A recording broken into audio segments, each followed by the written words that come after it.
if you guys are interested in making a foot like this on the bottom, this is usually something that's done like midway or at the end.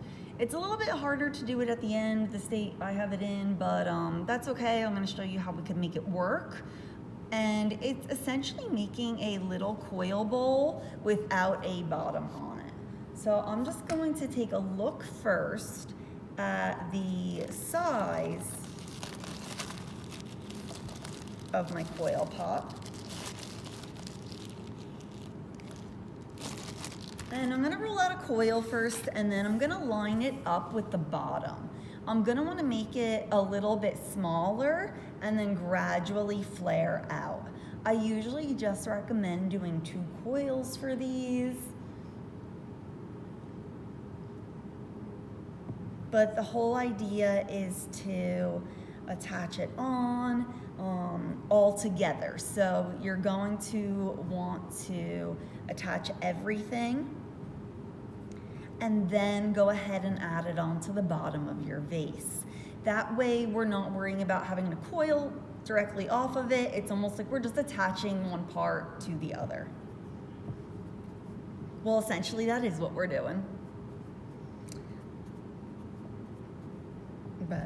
And then we'll just have to worry about smoothing it once.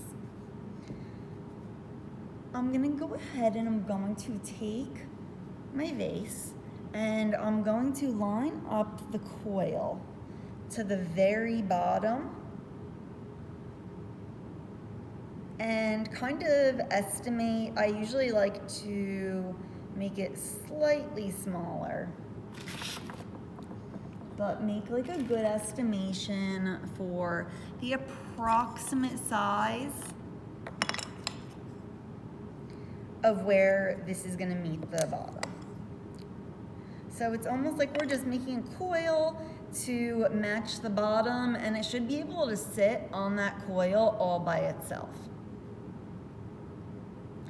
I'm then going to attach this coil, use some slip, make some little score marks in there, and this is going to be our smallest coil if we're going to be making a flared out foot.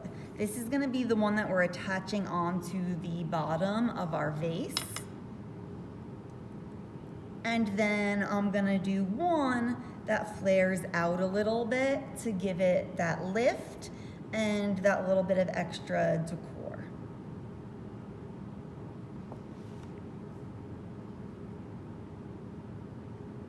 Smooth that together, make sure it's nice and smooth. I usually like to use coils, not like super big, but you kind of tell like the size, ring like that, so that I have a pretty decent amount to go ahead and smooth into the pot. So I'm now gonna add another coil on. And I'm gonna just pretend it's a coil pot and I have a coil going out. So I'm gonna just rest it right along the bottom, but slowly flaring out. So you don't wanna rest it all the way and have it flop, just a little bit, and then when you're smoothing it, you'll see that it'll naturally go out.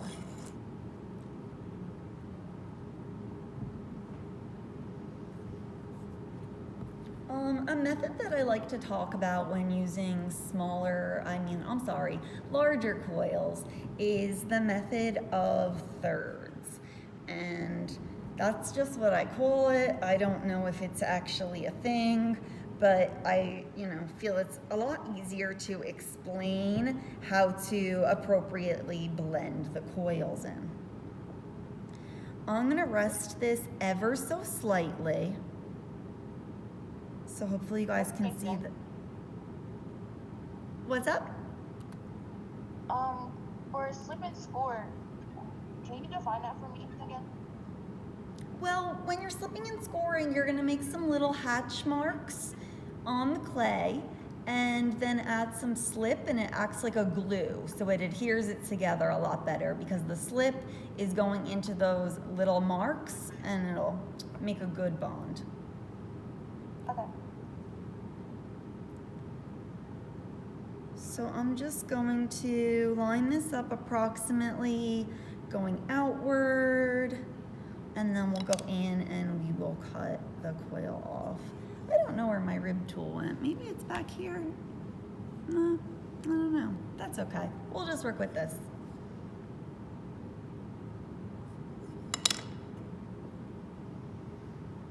And probably make it a little bit smaller. But do make sure that you slip and score these coils together just like we normally would. And essentially it's just two coils making a bowl without a bottom.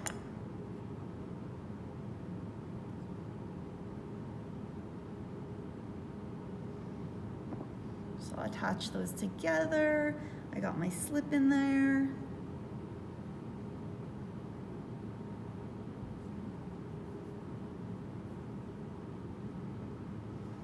And this isn't a must. This is just if you want to. You're also going to want to make sure that the bottom of your pot is fairly, like it's not too dry, that it's still pretty much in a state that you could work with it. If right now you're able to pop your piece of pottery off the board, you can do that. And if you find that it's not wet enough to attach something, don't put a bunch of wet paper towels on it, just a damp piece. Put it on top and let it kind of, chill out for a little bit. Hopefully in 10 minutes, it's ready for something to be attached. If you're trying to attach things at two different consistencies, it's not gonna work out. It's just gonna kind of start to like repel each other rather than stick.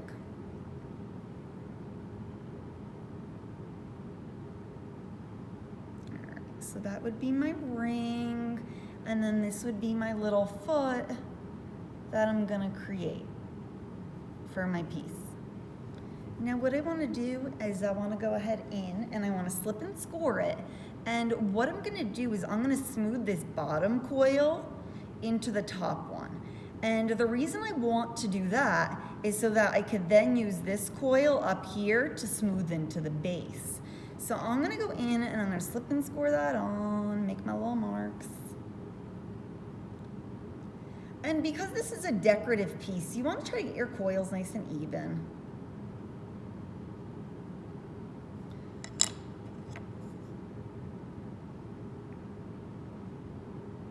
But I couldn't think of what I wanted to paint on mine, and I was like, oh, I'm gonna do that for my sister.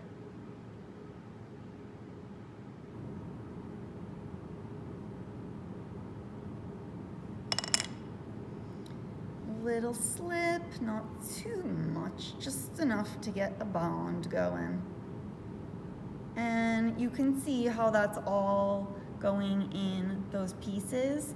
And then when I stick it together, you're gonna get that strong bond.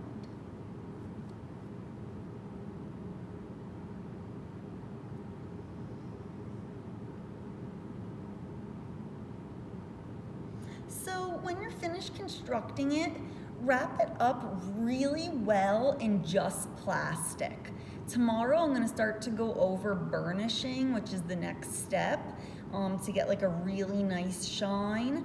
I would just make sure you get it as smooth as you possibly can, and then we will go on from there because we need it to dry out a little bit in order to do the next step. And our next question tomorrow will be on burnishing. We'll go over our question after I do this little demo. All right. So I'm gonna take the clay from the bottom here and smooth it up. And I just wanna take a third of the clay. So I'm gonna break it up into sections just so you guys can see. That would be 1, that would be 2, and then you have the center section, which would be 3. So I'm gonna take just this last little third here, and I'm gonna smooth it up. Once you get one of them, you'll kind of be able to tell what it's like for all of them. So we're smoothing from the bottom of this to the top so that we have this part to smooth into our vase. I hope that makes sense. It will in a minute, or 2.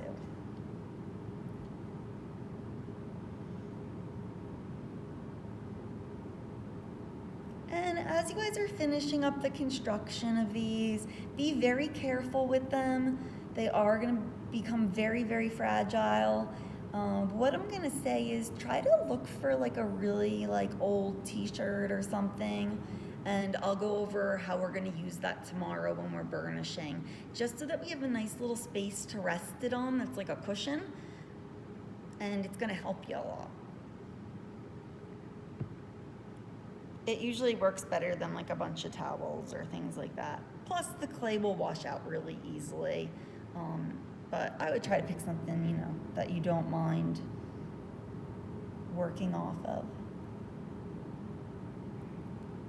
So I'm going all the way around, same exact technique as when you're creating your pot, except we're pulling up.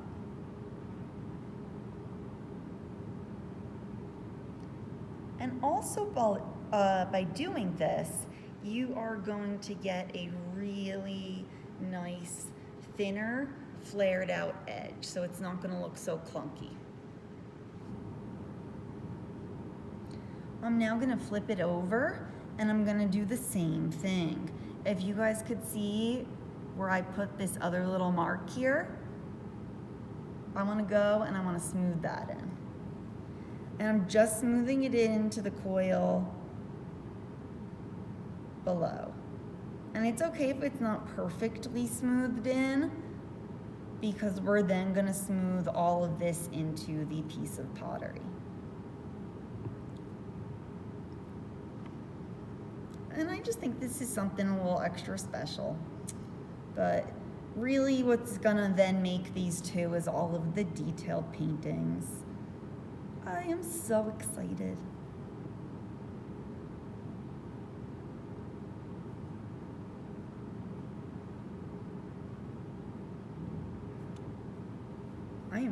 I am so excited.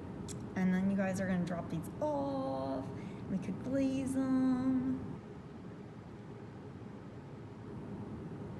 And then we're gonna do a really nice relaxing project, either before winter break or after, depending on, you know, how we're doing with this project. It's only like a small 2-day little project, but I think you guys will like it. Either way, I feel like before or after break is a nice time to do something super relaxing. Now, I went ahead, I'm not finished with this on the top, but I'm gonna attach this on right now. The reason I wish I maybe attached it a little bit earlier is because then I could actually have my pot rest on the table. Because I don't have that ability now, I'm gonna have to rest it in something else. This is here, so I grabbed it, and I'm just going to put my vase inside. Maybe that won't work. Let me try this. Yes, this will work much better. So there's something holding it. Now you want to make sure that it's not going all the way to the bottom, but at least you have something propping it up a little bit, so you're not going to squish the nice, pretty neck that you made on your pottery. I'm going to line this up, kind of see where it goes. And because I did turn mine a little bit more into an oval, I'm gonna kind of turn this a little bit more into an oval as well. And hopefully you guys can see on the bottom, I smoothed the larger coil in to the one towards the bottom, then I'm gonna smooth both of them in to the very bottom. So it looks something like that right now.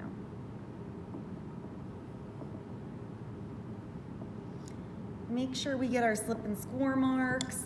This is very, very important because this is a really large attachment onto your project. So you want to make sure that this is really stuck on there. And just to emphasize again, if it's not at, you know, a decent consistency to work with, like if you would not attach coil to it, you're going to want to re-wet it a little bit. Put my slip on there.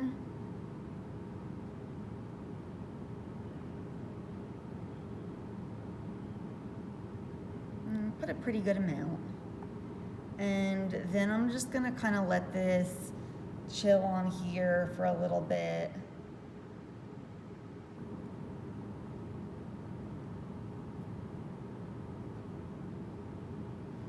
And create a nice bond without even smoothing.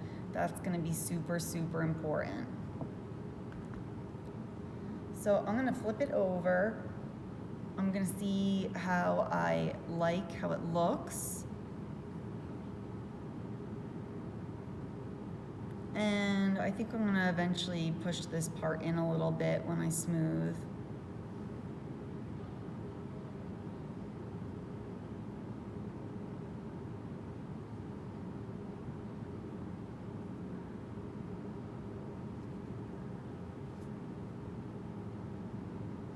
So you could always pinch this out a little bit thinner too if you want, but I'm gonna go in now and I'm gonna smooth the edges. Maybe I'll put some little handles on here or something to balance out this foot.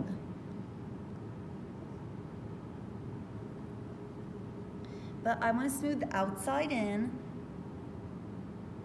and I'm smoothing it inward, but then I'm also really like dragging my finger across to make sure I have like that nice indent to separate it.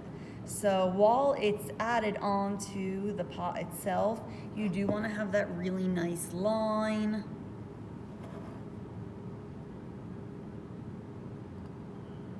And the foot looked fairly thick on the bottom. It's gonna thin out quite a bit as we're smoothing everything. So that's why we start with like a fairly thick base. So if you have a long neck on your vase and you're wanting to do something like this, find just something to store it in, just making sure that it's not gonna hurt the neck of your vase.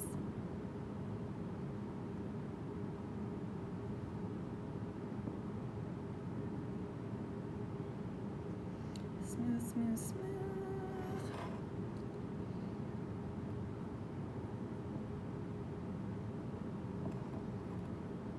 And even if there's like some extra, you could just take that off with your rib tool.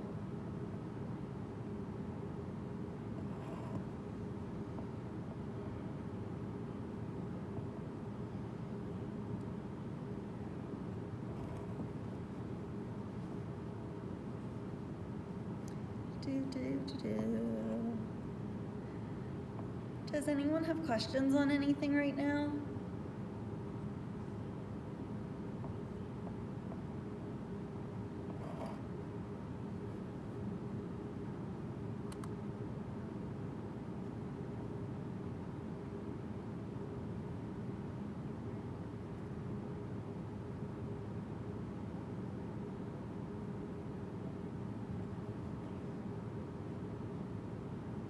All right, so now that this is smoothed on the outside, I'm gonna be able to alter it a little bit. I'm definitely gonna push this in a lot more and make it more decorative. It's gonna get thinned out again now when I go ahead and I smooth the foot onto the base. I'm sorry, well, the base of the base. So I'm going all the way from the top and smoothing all of that clay down. Now the reason you don't want to make a complete bottom to this little bowl is if you're attaching two completely flat pieces of clay together like that, you risk having a small air pocket in there. And what happens when we have air pockets?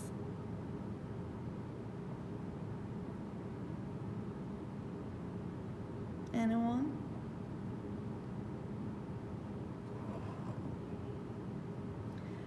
Yep, they blow up. That's what happens.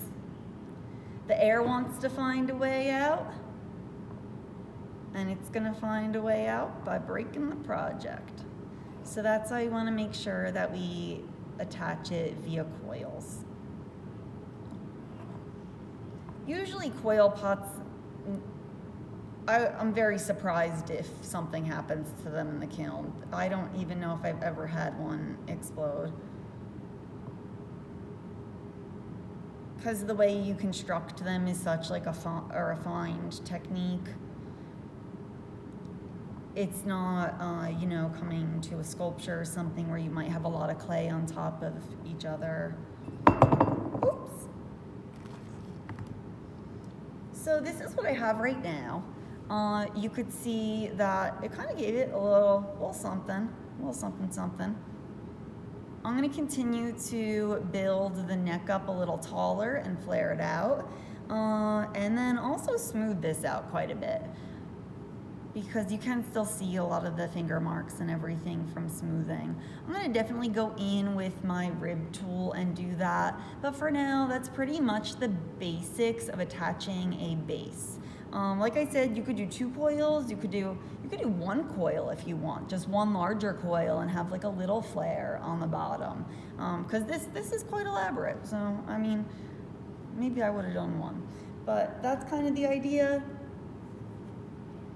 And I hope, you know, you guys find that helpful if that's something that you're thinking about doing.